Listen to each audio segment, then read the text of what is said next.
Satanism. To most, it conjures images of medieval black masses or sinister deeds done for the devil. But simply said, Satanism is the belief that evil is excusable and attaining power to control people and circumstances is desirable. Whether you believe in a literal devil is not important in understanding Satanism's effect on our society. The evidence is in. Satan worship and satanic cults are growing rapidly, and adherents of these ideas are becoming more vocal and more dangerous. These symbols of Satanism are turning up everywhere, on walls, on clothes, on album covers, and even on bodies of murder victims. Law enforcement officials admit that satanic cults operate in nearly every community in America. Young children from Oregon to Massachusetts say they've been raped, tortured, and forced to watch small animals killed during satanic ceremonies. School officials in many cities report high school students are forming satanic groups.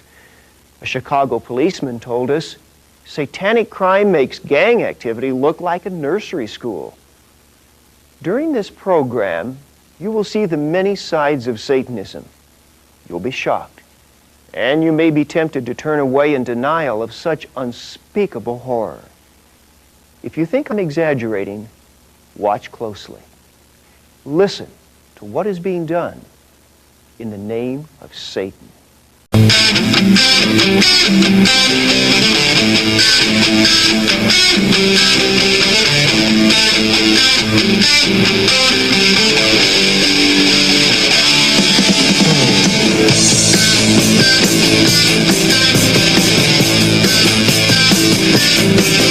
On a hot, dark night in the middle of June, it was more than I could stand. Two young kids just making a pact that would bring their lives to an end. You see, they got mixed up with the father of lies, and he took them way too far. And now they're giving their lives as a sacrifice. They're so broken and so marred, 'cause they're caught in the satanic web. And just like a spider, he has trapped them. They try to run and break free, but to no avail.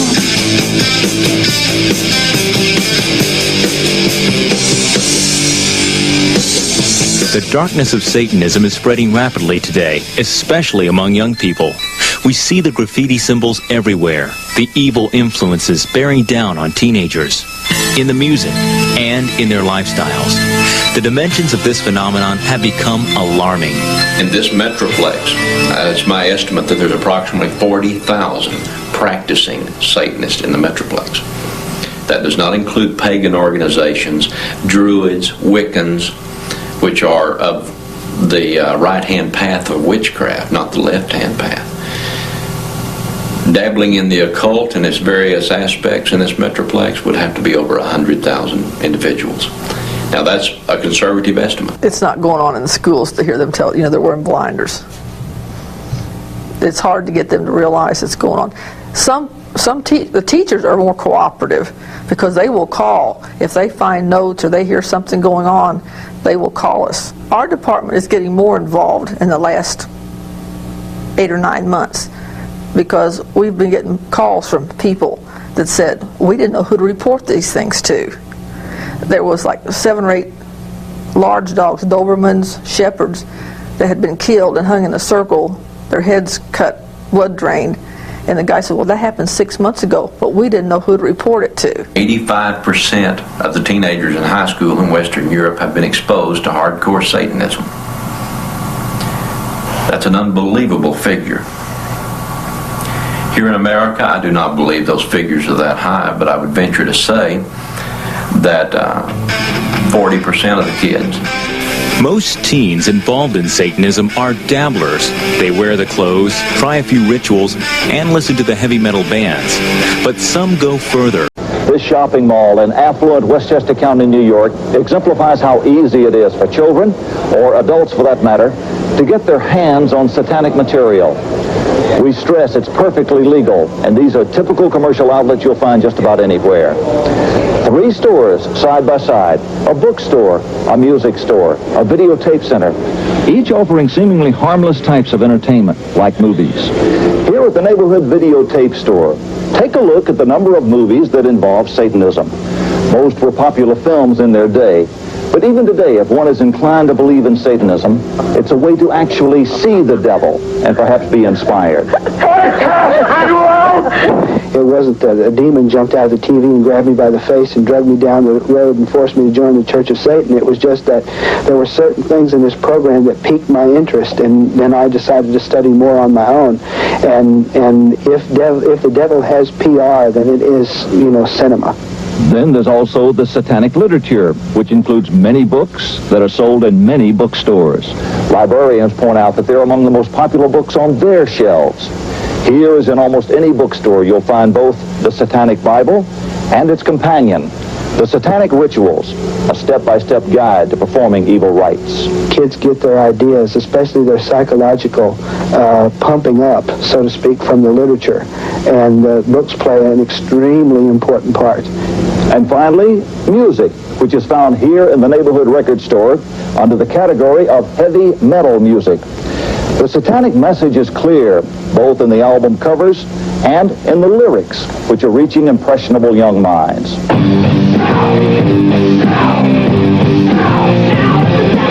And the musical message comes across loud and clear at concerts and now through rock videos. The symbolism is all there. The satanic pentagram, the upside-down cross, the blank eyes of the beast, the rebellion against Christianity, and again, the obsession with death.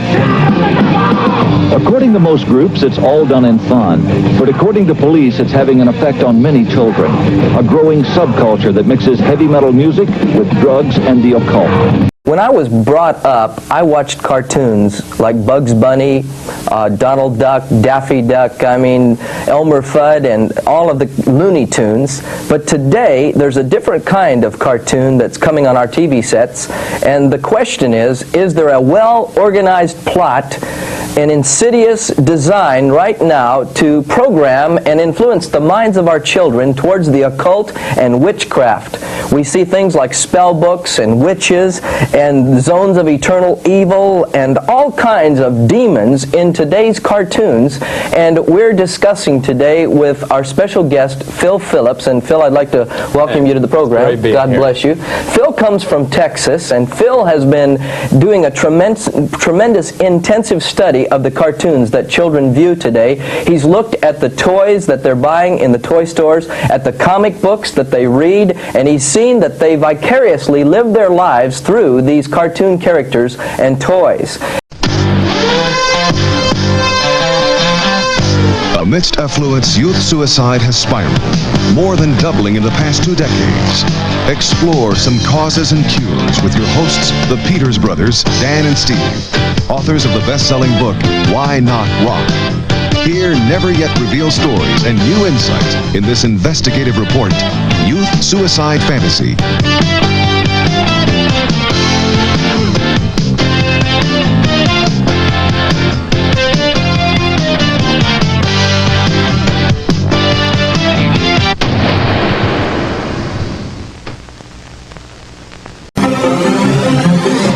Gateway activities to Satanism constitute what is known as the fringe level of involvement. The Ouija board is a seemingly harmless object, yet it can cause big problems. Dungeons and Dragons is a fantasy role-playing game that teaches demonology and other occultic themes. Palmistry and tarot cards as methods of foretelling the future have gotten many involved in the occult. Explicit horror films and heavy or black metal rock music are both popular entrances to Satanism. Occultic books, horoscopes, studying ESP or UFOs have led some to a deeper, more deadly fascination with the power of darkness. Find out for yourself the real reasons your favorite rock group performs. Hear how Mick Jagger and the Rolling Stones are moving to control your mind. How David Crosby wants to drive a wedge between your values and those of your parents. How one prominent group sings to make gay people and their lifestyle more acceptable. The Peters brothers want to show you the truth your local disc jockey is afraid to. He'd lose his job. Why are youth suffering today from a VD epidemic, smoking more dope than ever before, and rebelling against authority? What makes teens commit half of the serious crimes in America, like robbery, rape, and grand theft auto? Could it be their music? How about you? Are you being cleverly manipulated by secret messages rock musicians hide in their songs?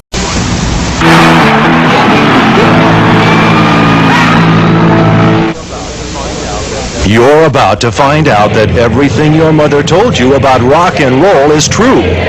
When the sleepy town of Mill Basin is invaded by a sleazy band of hard rockers, the self-righteous townspeople try to stop their concert series. And now we find that disciples of the devil are invading our town and threatening to steal our children away from us.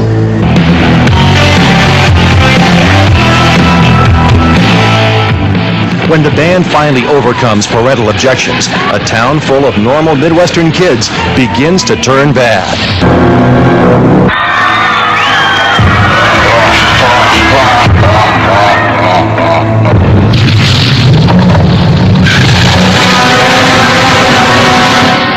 Bloodshed, riots, and horrible mass murders assail defenseless Mill Basin. I love you, Dad.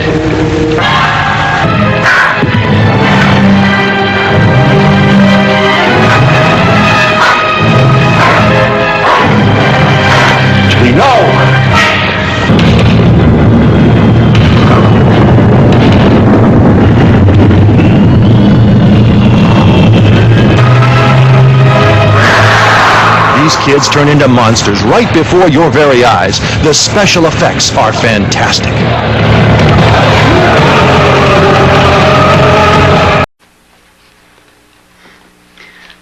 And look at this one. You see what I mean? Over half of those songs, either the titles or the lyrics have something to do with sex. So what? It's a popular subject nowadays. And not just with rock music. Well, that's true, but does that make it right? Some of these groups, they believe in a lifestyle that's totally against everything the Bible teaches. Drinking, drugs, sex, some are even involved in the occult. And if we buy their albums, then we're putting money in their pockets. We're actually paying for their sin. We're promoting sin. Okay, that's true for some groups. I could understand if every kid at church was buying that kind of stuff, but they're not. I think you're wrong. While we're trying to reach people for Christ, the record industry is pumping sex and Satanism into the minds of little kids. I talked to 2 different record clerks at the shop at the mall. They said that the average age of a person buying a Kiss album was 12 years old. 12. I even saw a little kid buying Rolling Stones' Start Me Up. Jeff, don't you think you're going off the deep end? I mean, everyone has a right to his own taste in music. Yeah, but the Bible says to avoid even the appearance of evil.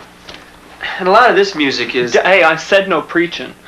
Look, I go to church because Dad makes me. He acts so holy. Plays deacon on Sunday and then cusses us out on Monday. If you want to be goody-goody Christian, that's fine with me, but don't force it down my throat. I'm not trying to force anything, Marty. I just thought if I showed you the facts... Okay. Okay, you showed me.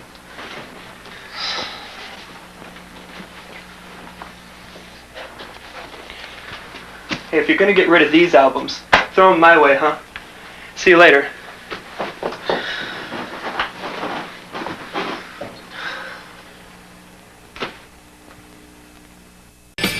In the beginning, Satanists will entice a recruit with these 3 promises: power, drugs, and sex. Most teenagers recruited into Satanism are boys, drawn by the violent images and rituals, and by the fear they can cause in others. Yet without heavy involvement in drugs, most of these recruits would not be able to go on. Most of the time, like I said, there's drugs involved. Just because you're taking drugs does not necessarily mean you're into Satanism. But 9 times out of 10, Satanists are into drugs. Right here where it says put 1 slice, we heard, "I am the devil." What kind of voice did the devil have?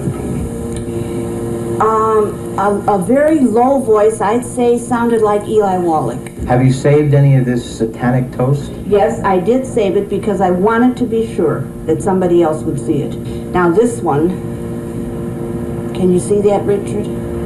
Satan lives. Just terrible. Is the toaster still possessed?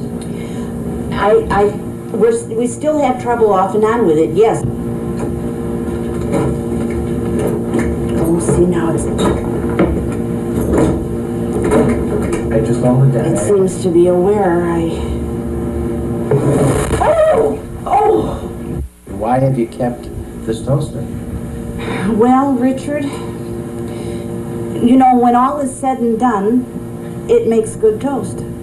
For today, Boyd Matson, NBC News, Boca Raton, Florida. When I was a practicing occultist, oftentimes I would come into this park and practice on various different holidays, lunar holidays and occultic holidays, and we'd actually have rituals in the park when we didn't have a space to do rituals indoor.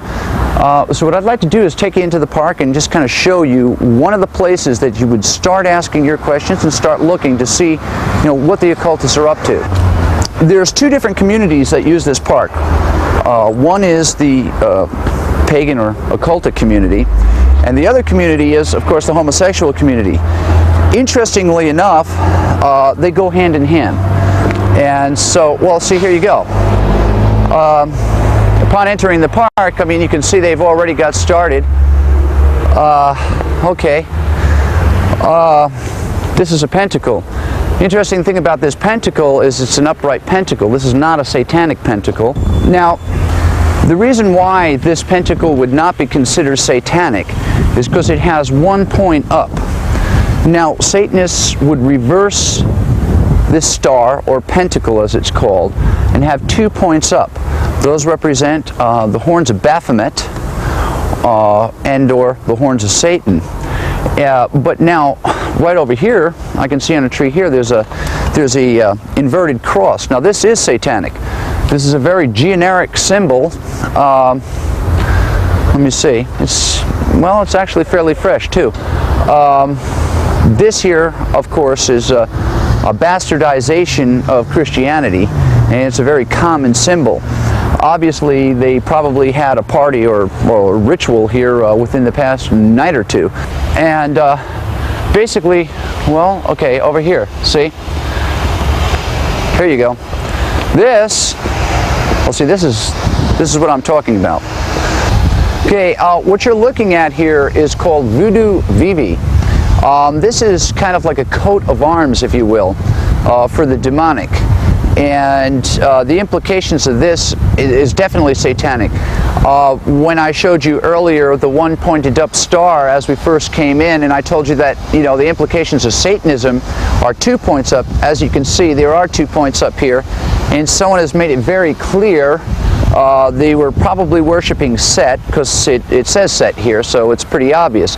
Now this here, if I'm not mistaken, looks like a money Vivi. So I wouldn't be surprised if they were here in the park doing a money ritual. And this is very typical. This is the kind of thing that you can expect to see not only on crime scenes, but in areas where occultists hang out. Now, what you see here, this is gang graffiti, okay? And this is how gangs talk to each other, okay? But now this is how occultists talk to each other. This here is a psilocybin mushroom.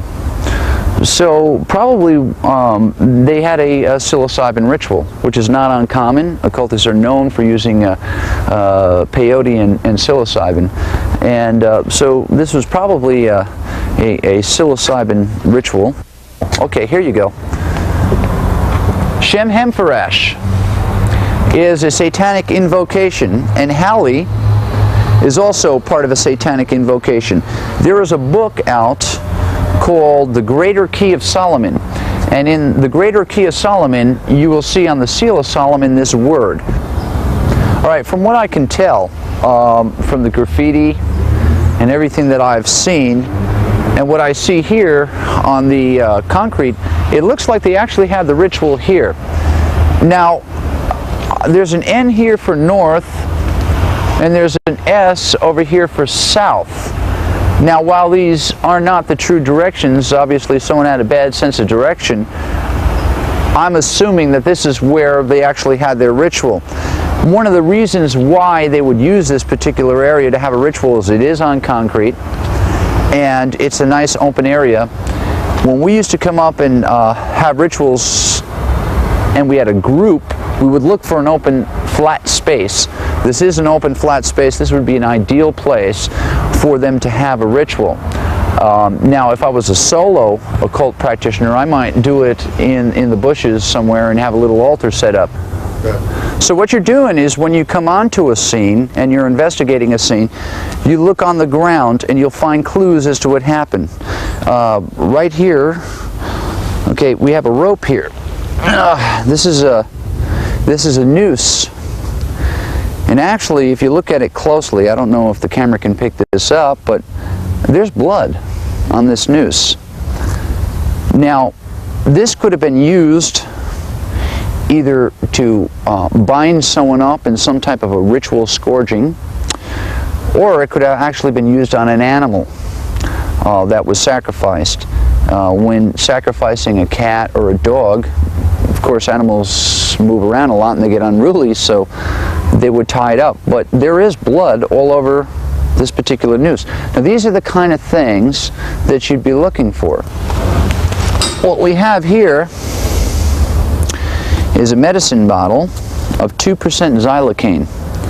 For those of you with medical knowledge, you would know xylocaine, known as lidocaine, is a numbant. It's used to numb people, and for that matter, animals. And of course, if you're going to ritually sacrifice an animal, or a human for that matter, in a public place, you don't want them to be screaming in pain. So it's not uncommon for occultists to use something like this, and of course, here we have it. On this tree here, we have some more graffiti. It's in red, which is a classical satanic color. Now, what's interesting here is the number 9. 9 represents the 9 satanic statements. You can find this in a book by Anton Sanzer LaVey, which is called the Satanic Bible, and you will see that there are 9 satanic statements. This is the way occultists tell each other, hey, we're Satanists and we're partying. Set the spider to the fly. There are many pleasures. Do you want to try? But a welcome turns to terror when you open up your mind. There are powers of darkness responding to your cry. Is anybody there? Is anybody there? Is anybody there? Is anybody there? Is anybody there?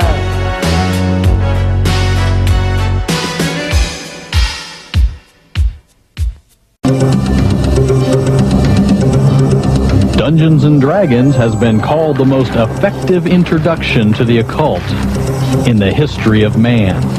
It is a fantasy role-playing game that teaches demonology, witchcraft, voodoo, murder, rape, blasphemy, suicide, assassination, insanity, sex, perversion, homosexuality, prostitution, Satan worship, gambling, barbarism, cannibalism, sadism, desecration, demon summoning, necromantics, divination, and many other occultic themes, all in living color.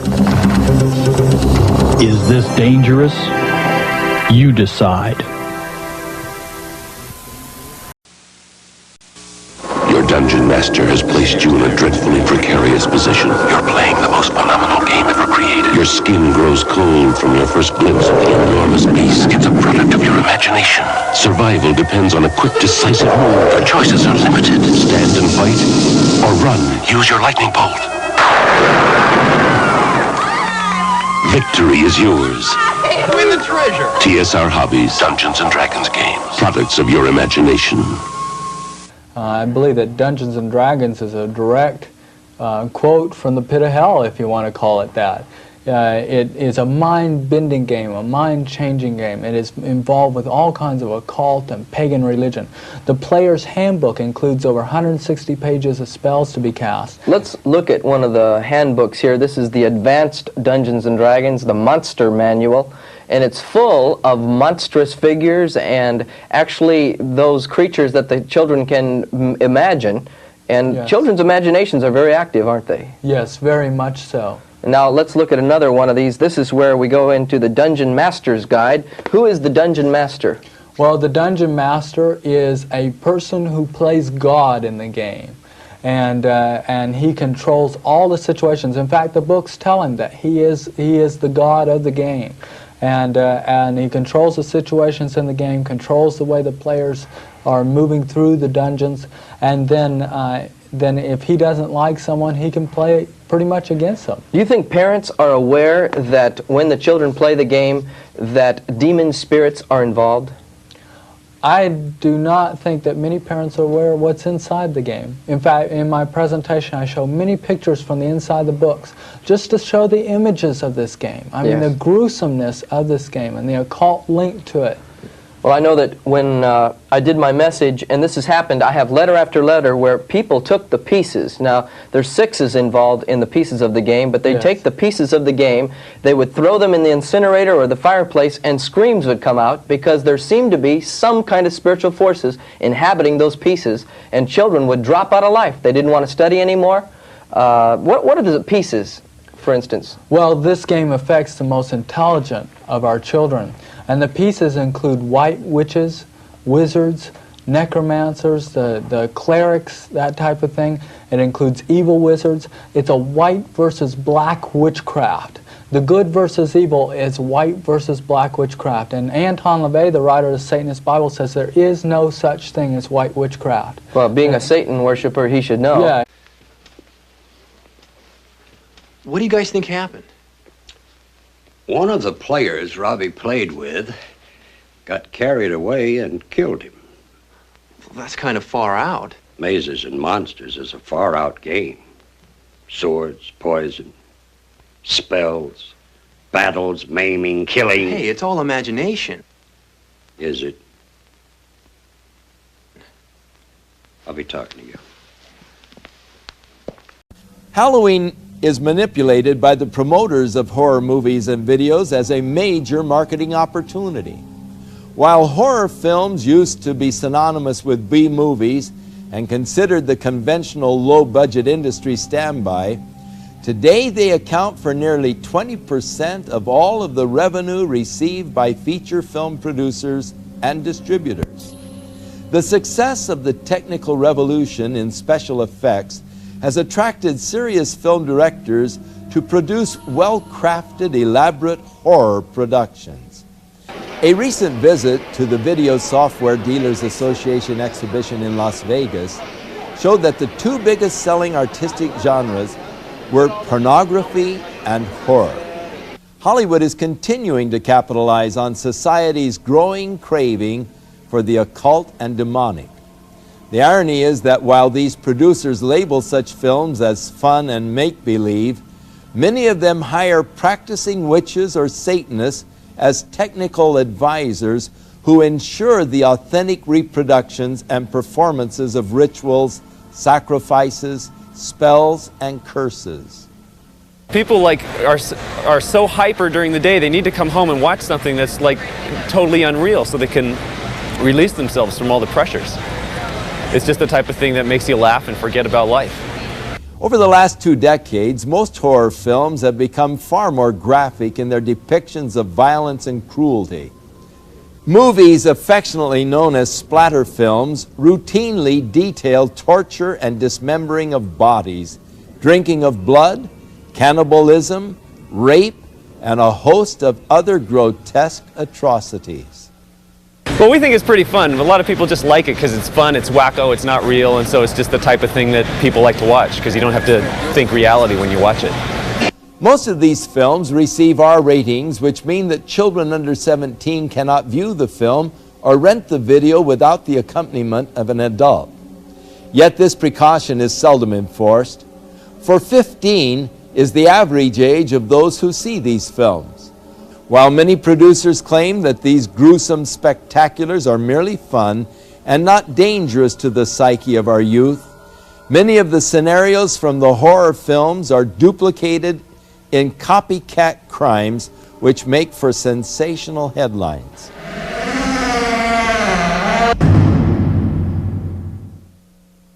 Wake up, sleepyheads. It's party time! Rock and roll will never die. At least not this Halloween. You've heard of raising spirits from the dead by incantations, right? Yes. I did that by playing the record backwards. You're kidding. Sammy Kerr. He's a rock and roll nightmare. I am a big fan of yours. I've got all your records. Shut up! You're the big. The big is you.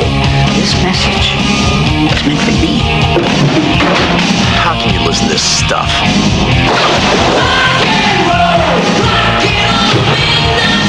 Shut it off!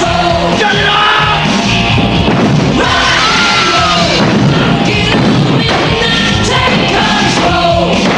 What have you done to your stereo? I wanted a new one. Sammy Kerr. His fans won't let him die. He won't let them live. You should be loyal to your hero. Make it turn on you.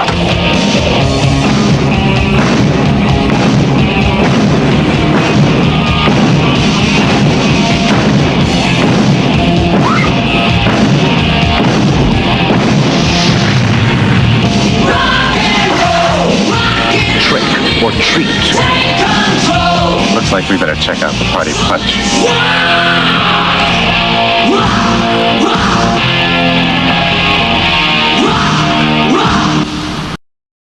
Glenn, you've now been a Christian for some time. What is your reaction when you see Halloween celebrated by people? Whenever Halloween time starts coming around, about the 1st of October, you go into the stores, you see the costumes, you see the mother with her little girl putting the witch's hat on her, and the little boy getting excited about getting the devil mask, and you see the candy, you see the Halloween pumpkins, you see people decorating their houses with skeletons and all these symbols of death. You know, it only serves to bring back horrifying memories to me. Memories of death, memories of children being so abused, so ripped of everything, their character, all in the name of Satan. If a person could really stop the next time they go into that store and realize that there are children who are going to lose their life because people are taking this a step further. There are people out there who don't just celebrate Halloween with trick-or-treat candy. This is a religious holiday to them. This is something that is holy and sacred, and they are taking innocent human life. I can't say, go ahead and have Halloween fun. It doesn't matter if you're participating in Halloween, even if you're not a Satanist, you know, if it's just for fun. No, because these Satanists are using this as a smokescreen. Glenn, you said that Halloween is a religion of Satan. What do you think when you see churches and Christians celebrating Halloween?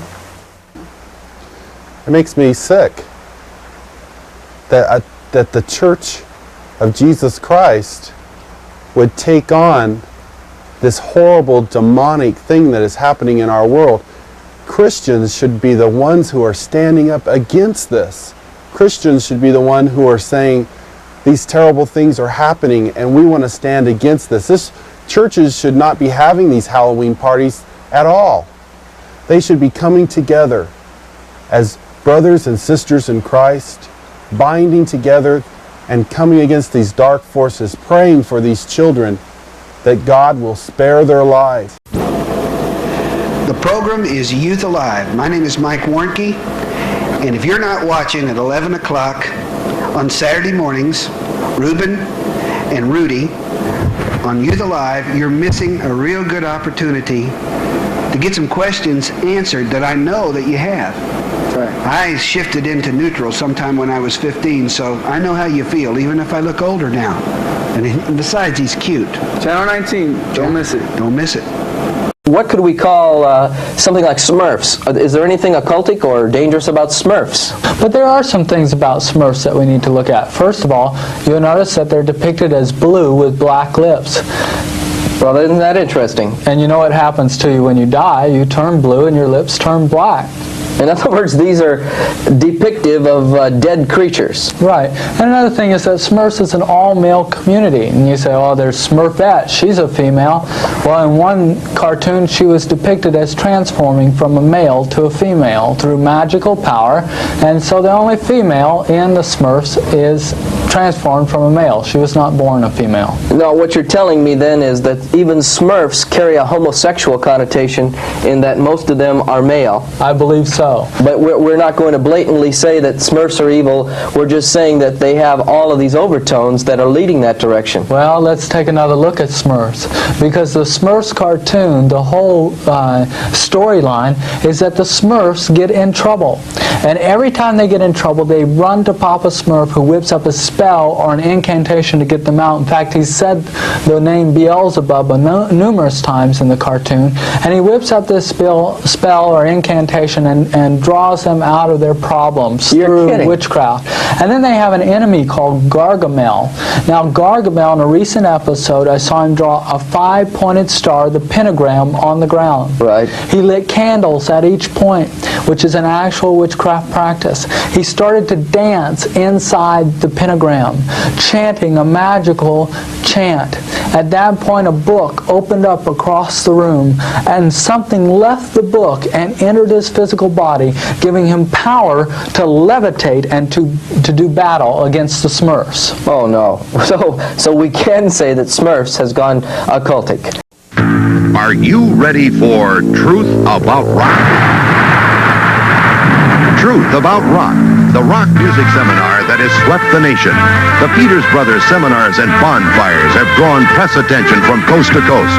Watch as they expose the flip side of the rock industry, the world of double meanings and double standards, backward masking and backward morals.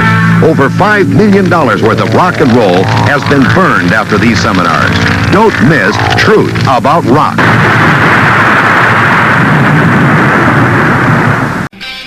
Drugs, sex, power. These are the enticements Satanists use to lure teenagers. Another is music, specifically heavy metal or black metal. I think music has always been a powerful media, all the way through. I mean, music was important to you and me, and it's important to the teenagers today. And we're not anti-heavy metal, but we're anti the heavy metal message that is causing death and destruction. And the symbols that they're using are so blatantly occultic that it's very difficult for us to overlook that kind of thing.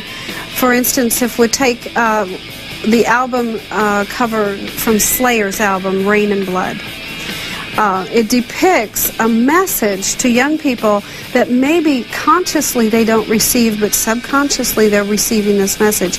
On the front of this album cover, Satan is depicted as a goat, which is very familiar to the Satanists. They know that that would be, the goat would represent Satan. And he is seated on a wooden throne.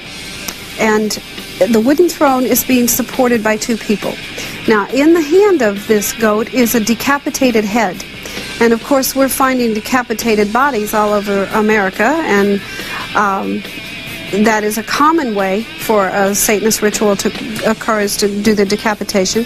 That is blatant evangelization and propaganda being shared with thousands of young people through music. I think the greatest tool to desensitize America has been media in general, whether it is television, whether it's toys, games, whether it is music. They all have played an important part. They all carry a message, don't they? Absolutely. And of course, in the life of the teenager, the two single most factors that we see is music and a game called Dungeons and Dragons.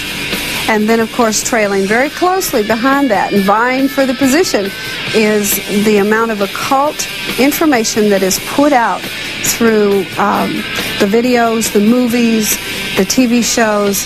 We went into a very small store, David. This was, I mean, maybe as big as we're sitting here. This was a small set. We found 119 videos on the occult in one small store. And we have a video in America that is on our shelves that has been banned in 46 countries. And it was so popular, it has Faces of Death, Volume 1, 2, 3, and 4. And in that video, it shows everything that is gruesome, grotesque, everything that you would never want to see or hope your child would never see in the way of death scenes, including some decapitation occult rituals. Parents should be alert to the warning signs that show their kids are involved in the cults. Besides the music, there are the clothing, jewelry, and symbols used.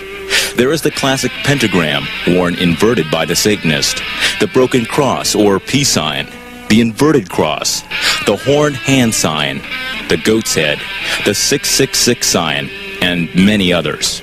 In addition to symbols, watch for involvement in occult games like the Ouija board or in dark role-playing games. Well, Skeletor lives in Eternia with He-Man. Now, Eternia is a good world that they live in, and we'll see some things about Eternia a little later on. Now, who lives in Snake Mountain? Well, Skeletor lives in Snake Mountain. Could we talk about Snake Mountain for Sure, just a let's minute? take a look at it. Now, we have a toy that we got at the store, which is called simply Snake Mountain. I thought I'd get this toy up here if we can get that on the screen. And here's the snake and all. I mean, this is definitely an occultic toy. And it's got an interesting little feature here. I'm going to turn it on. It can actually transform your voice from your regular voice to that of an occultic hero. Is that correct? So let's get a Skeletor type of voice. Let me turn this on here. I think I'm getting it too loud. Skeletor, the master of the universe. Does that give you kind of an example of... Yeah, you should see the commercial they play with it. You know, it transforms your voice into that of an evil. So little children would actually use that to even identify more with these occultic heroes, right? Oh yeah, yeah. But one of the games that we looked at, and I guess this is one of the hottest items, we shopped all over southern Ontario here trying to find a copy. We had to go into upstate New York and found a store. We called them at 5 o'clock at night. They had 10 games left. We thought, well, we'll go pick them up in the morning. We went over the next morning at 9 o'clock, and there were 3 left out of 10. This thing is really moving. At the beginning of this entire presentation, this report, the Not Just Fun and Games report, I started out by making the statement that now there is a fear in children where they used to talk about Barbie or Ken and building a little home, or they had their teddy bear that they would cuddle up to. Right. When we talked to children, they were talking about fears and deaths and graveyards. This kind of thing has to have a big influence on it. Absolutely. This is called Nightmare. It's a new game, as you mentioned. It comes with a videotape. And in that sense, it's a very unique concept, at least as far as I know. Just why don't we, before you just talk about the game, let's roll a clip out of this video to show people what it is that comes into the home of the people who buy this game. And they say to play this tape on the loudest possible volume. Is that not right? In fact, they suggest if you can put your television through the stereo to do that. And turn out all the lights. Turn out all the lights. Make this as loud as you can make it. Right. Let's take a look at that. Stop! Whose turn is it now? Answer me! You scum, aren't you? Answer me! I like scum. Tastes great. Now roll the dice, you scum-sucking maggot.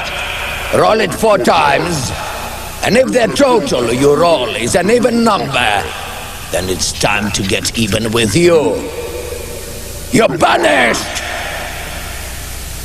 But if it's odd, you will receive a key. You have lost. This is the end of my game, but just the beginning of your nightmare.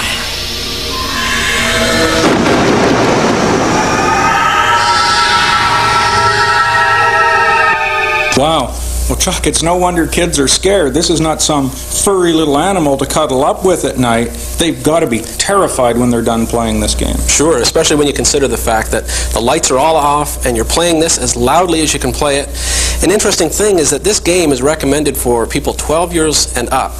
And yet there's a disclaimer on the box. It recommends parental guidance for persons under 15. So sort of a contradiction there. They're warning you that it can be scary. Another game we should mention is called Hero Quest.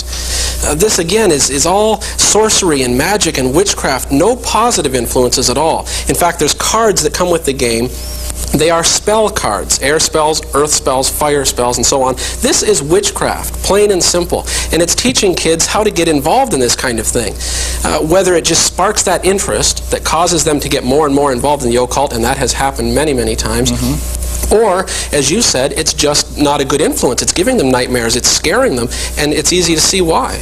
Well, and if you take a look, I hope we're getting a good shot of this. It looks like a good part of this is taking place in a graveyard. There's crypts and so on, and we have all of these different things going on. The thing I want to point out here, and we really, I guess, have to start to wind things up in a hurry.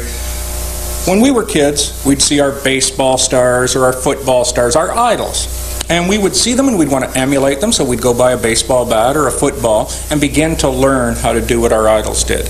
The idols this generation are being raised on are totally different. The Teenage Mutant Ninja Turtles, I know you've addressed that already. The other occult influences that they see it on the cartoon, and then they go and their game reinforces them how to act these things out, how to actually cast a spell. That's right. Satanists entrap young people in several ways.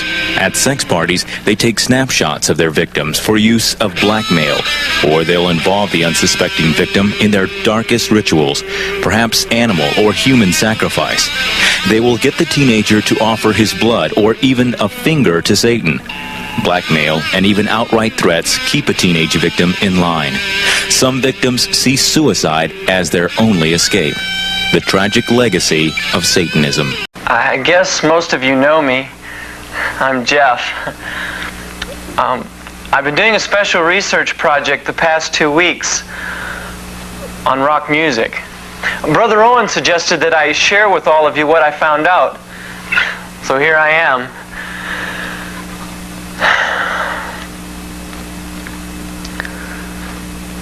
I want you to think about these questions I'm going to ask.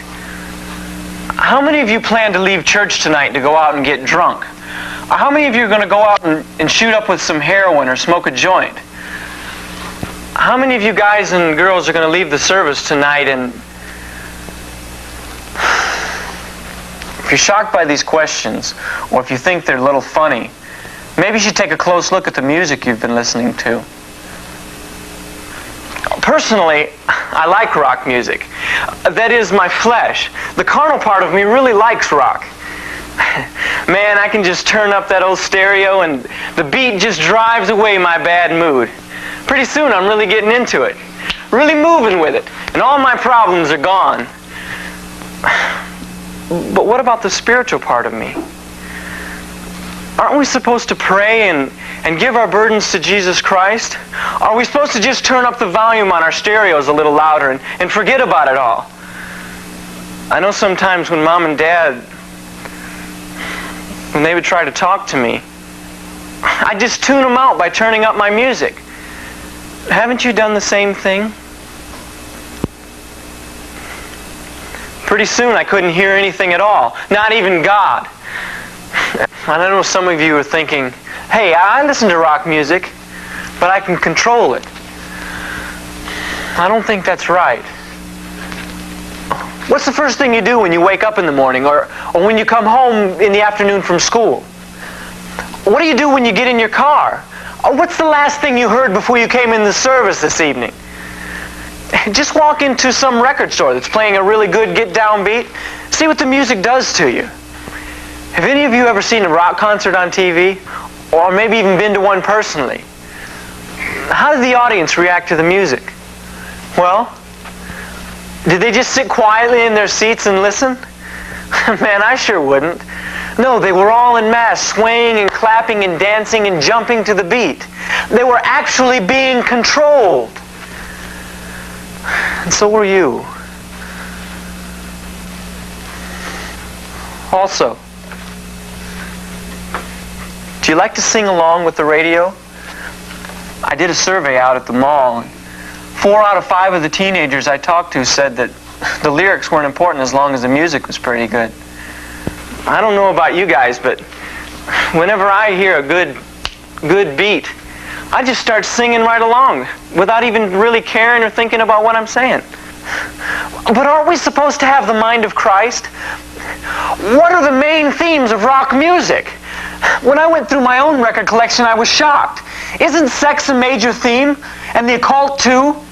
And what about the lifestyles of the popular groups and artists? Some are admitted homosexuals. Others brag about how many people they've had sex with. And how many rock stars have been arrested for drug possession?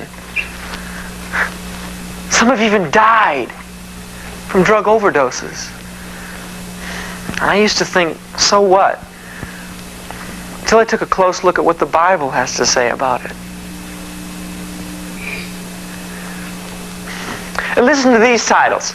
Listen how many of them have something to do with Satanism or the occult. Sympathy for the Devil, Dancing with Mr. D by the Rolling Stones. Devil's Den and Dance with the Dragon by Jefferson Starship. Evil Ways and Soul Sacrifice by Santana. And listen to these by the rock group AC/DC. Rock and Roll Damnation, Let There Be Rock, Highway to Hell, and this is my favorite right here. Hell Ain't a Bad Place to Be. What about those of you who are buying Kiss albums? 12 years old and younger. 3 of their albums are entitled Hotter Than Hell, Dressed to Kill, and Destroyer. And I've seen little kids wearing Kiss t-shirts. Captain and Tennille have even tried to change their images with songs like You Need a Woman Tonight. You've never done it like that. Don't forget Rod Stewart. Do you think I'm sexy? Passion. Tonight's the night. And you might be sitting there thinking, hey man, I don't listen to that stuff. I mean, I don't buy Kiss. Well, that's great. But I think you better look at your albums. If 3 or 4, or if only one song promotes sin, then that's what the author is promoting. And if we buy those albums, every album we buy encourages that artist to keep putting out that kind of music. Even Barry Manilow wrote in one of his hits, Could It Be Magic? Come into my arms and let me know the wonder of all of you. And he's supposed to be mild. I go to school with most of you. The other kids at school know that I'm a Christian. But if they don't see me acting any different than they act, then what are they going to think? And if my music is no different than theirs, then they're going to say, Christianity's no big deal. He's no different than anybody else. I can take it. I can take it or leave it. How can we think or concentrate on pure and good thoughts when the driving beat is pumping our minds full of sinful thoughts and our bodies full of sinful movements? Jesus Christ said, he that is not for me is against me. Everything that we do should be to glorify Jesus Christ. I want my life and the things I do to be for my Christ and not against my Christ. I've made my decision. What's yours?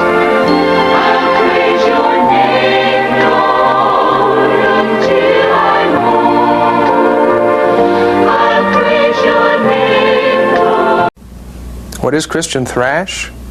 It's punk rock and heavy metal combined, all in the name of Jesus. Here's what goes on at Christian thrash concerts. We're going to take a listen to a song by Christian thrash group Vengeance.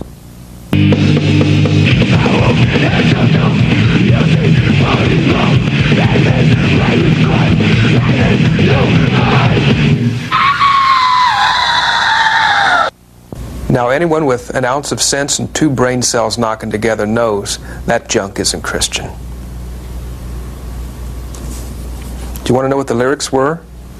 I want my head chopped off, you'll see my body rot, and then I'll reign with Christ, and then you'll fry. There's nothing Christian about Christian rap, Christian rock, or Christian thrash.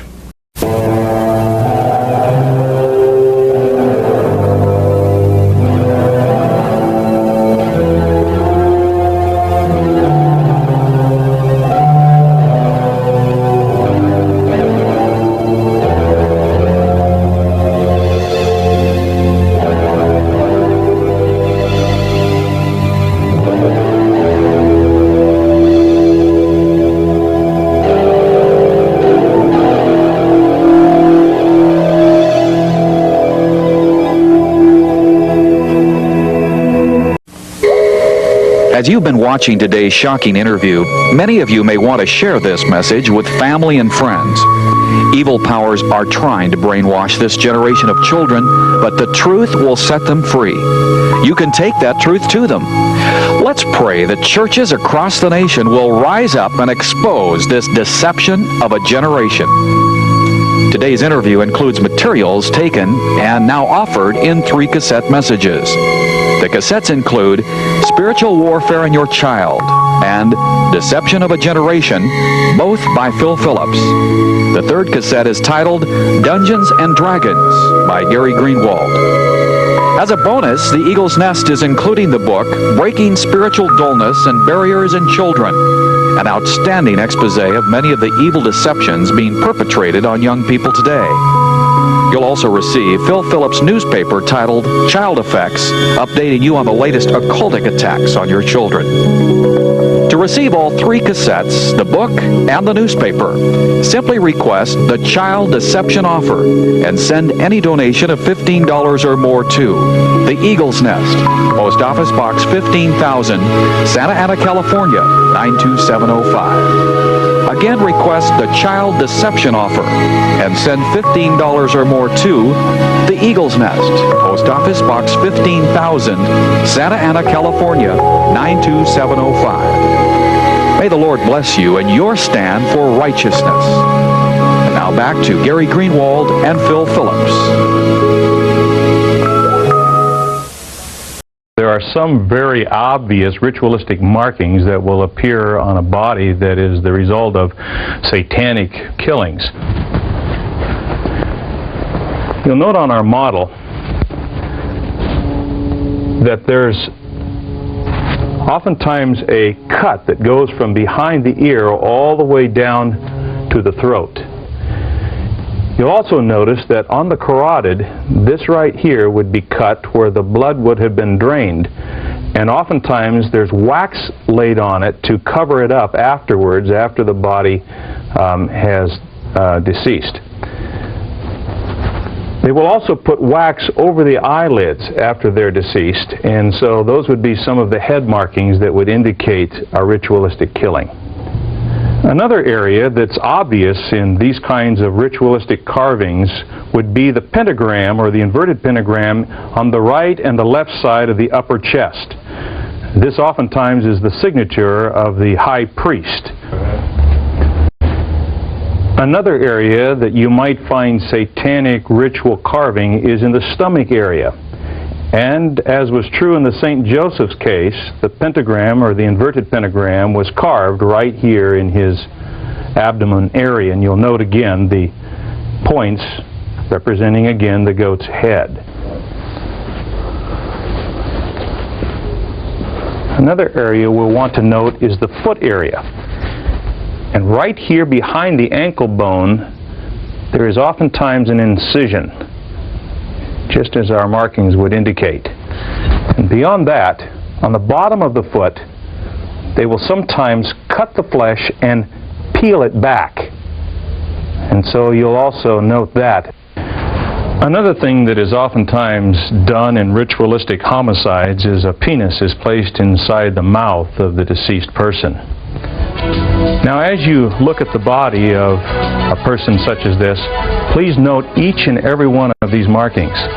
You might just see one of the markings. It could be just the carotid, or it might be just the marks behind the ankle, or as obvious as the pentagram.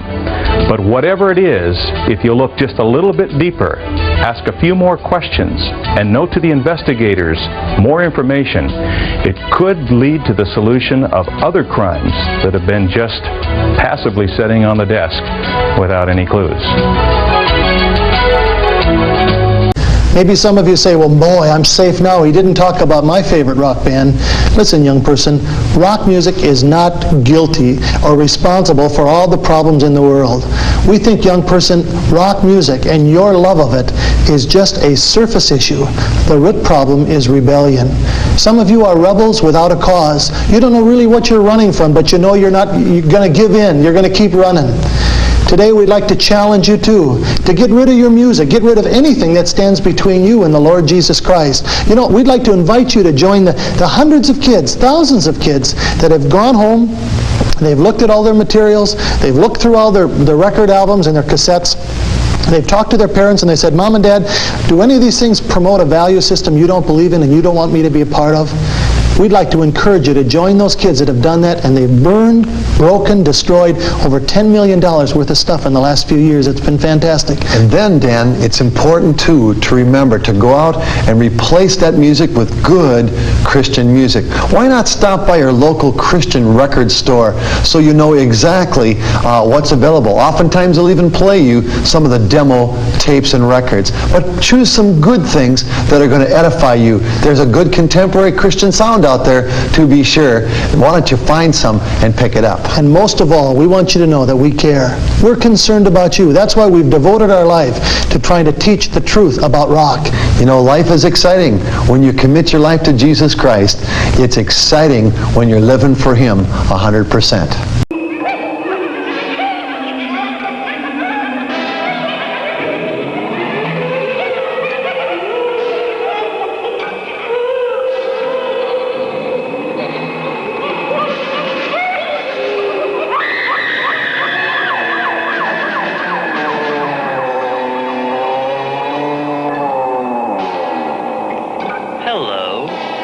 Have just arrived. I don't remember seeing you before. How long have you been dead? I don't... He's still alive! He's still alive! But this time, I'll kill him!